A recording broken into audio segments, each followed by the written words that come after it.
아직 그 정도로 양심 없는 사람은 이제 학자 중에는 없어요. 또 우두머리 부인의 다리뼈였을 거다.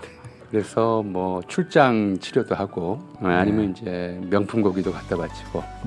그래서 사실 양심과 욕심이 반비례해요.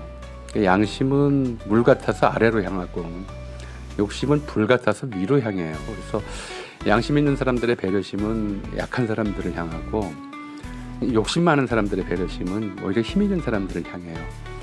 아무리 불의하고 부당하고 악한 일을 지켜도 양심의 가책을 느끼지 않고 해요. 그러니까 양심의 가책을 느끼지 않는 사람은 악행을 저지르는데 아무런 거리낌이 없어요. 역사상 모든 악인들이 그랬고요. 폭군의 짝은 항상 간신과 탐관오리예요.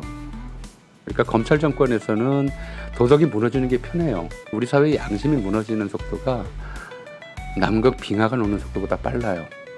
그 오죽하면 김대중 전 대통령이 70년대에 민주화운동하면서 뭐라고 불렀냐면 자기들을 양심 세력이라고 그랬어요. 근데 지금 우리 사회가 딱 그 단계로 내려갔어요.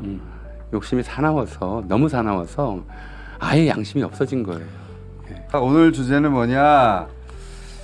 이진숙 방통위원장 역대급인데 여러 가지 대목들 중에 진짜 이해 안 가는 대목들이 몇 가지 있어요. 예를 들어서 집 근처 빵집에서 4,000원 꼭 안 그래도 되잖아요. 4,000원. 그리고 새벽이고 집 앞이면 그러니까 예를 들어서 내 스스로 변명할 거리가 뭐 호텔에 가가지고 비싼 밥을 먹을 때는 그래 이거는 영업하는 거야라고 자기 변명을 한다고 치면 이거는 자기 변명이 안 되잖아요. 이거는 스스로 이거 어떤 핑계를 대지? 근데 이게 한 번이 아니고 이거 많아요. 이게 도저히 이해가 안 가고 그리고 막 빵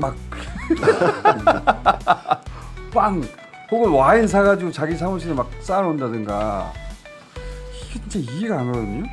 이거를 어떻게 이해하십니까? 얼마 전에 제가 그 부러졌다 붙은 다리뼈 화석 이야기를 했어요.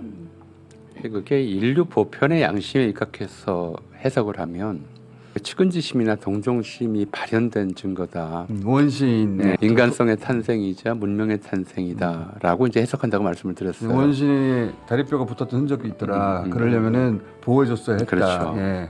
그걸 이제 인간 양심의 탄생 증거를 보는 거예요. 근데 양심 없는 사람들은 그렇게 해석을 못 해요. 뭐라고 해석합니까? 양심 없는 사람들이 해석할 수 있는 가능성이라고 말씀드리는 거는 아직 그 정도로 양심 없는 사람은 이제 학자 중에는 없어요. 학자 중에는 없는데 해석 가능성이 뭐냐면 그 다리뼈는 틀림없이 우두머리 부인의 다리뼈였을 거다 라고 이제 전제를 해석이 돼요. 그래서 우두머리가 특별히 아끼기 때문에 그래서 뭐 출장 치료도 하고 아니면 이제 명품 고기도 갖다 바치고 그렇게 해서 이 다리뼈를 붙여놨을 거다. 그러니까 양심 없는 사람들은 어떤 배려심 아니면 동정심 이런 걸 이권이 없는데 그런 게 그렇죠. 어딨어. 이익이 있어야 하니까. 그래서 사실 양심과 욕심이 반비례해요. 양심은 물 같아서 아래로 향하고 욕심은 불 같아서 위로 향해요. 어디 나온 표현입니까? 내가 만든 표현이에요. 그럴듯해가지고 타오르는 욕망 이런 말은 있어도 네. 물 흐르듯 하는 욕망 이런 말은 그렇죠. 없잖아요. 네. 탐욕은 항상 위로 향해요. 그래서 양심 있는 사람들의 배려심은 약한 사람들을 향하고 욕심 많은 사람들의 배려심은 오히려 힘 있는 사람들을 향해요. 그래서 욕심이 양심을 증발시킬 정도로 이제 심한 사람들은 늘 이제 그런 사람들을 왜 이렇게 등용하느냐 하면 그런 사람이라야 아무리 불의하고 부당하고 악한 일을 지켜도 양심의 가책을 느끼지 않고 해요. 이렇게 연결되는구나. 이런 일들이 이제 가능한 것이 첫 번째예요. 그러니까 양심의 가책을 느끼지 않는 사람은 당연히 양심이 없기 때문에 늘 부끄러울 일을 하지 않고 그런 사람들일수록 악행을 저지르는데 아무런 거리낌이 없어요. 역사상 모든 악인들이 그랬고요. 두 번째로는 검찰이 김혜경 씨 이재명 전 대표 부인 기소하면서 10만 4천 원을 법인카드로 부당하게 썼고 그중에 자기 먹을 거 빼면 7만 8천 원인데 거기에 벌금 300만 원을 구형하면서 죄질이 아주 나쁘다고 그랬어요. 압수수색 몇 번 했습니까? 30번 이상 했고 모든 걸 네. 다 조사했던 거죠. 그 기준으로 보면은 이제 이진숙 씨 같은 경우에는 도대체 왜 수사를 안 하는지 모르겠는 그런 상황이 벌어지는데 3,000번 해야 돼. 3,000번. 근데 이게 왜 그러냐면 아까 말씀드린 양심의 기초에서 도덕률이 나오고 그 도덕률의 최소한이 법이에요. 법은 항상 도덕률의 최소한이어야 한다였거든요. 그래서 도덕률 위에 법이 서는 거라서 도덕이 기초인데 이 검찰 정권은 모든 것을 법적으로 이제 치환시켜 버려요. 자기들이 수사하면은 도덕적으로 문제가 있는 것이고 자기들이 수사하지 않으면 도덕적으로 문제가 없는 것이다. 이런 식으로 상황을 만들어 버리거든요. 거기에 동조가 되는 사람들이 나오는 거예요. 폭군의 짝은 항상 간신과 탐관오리예요.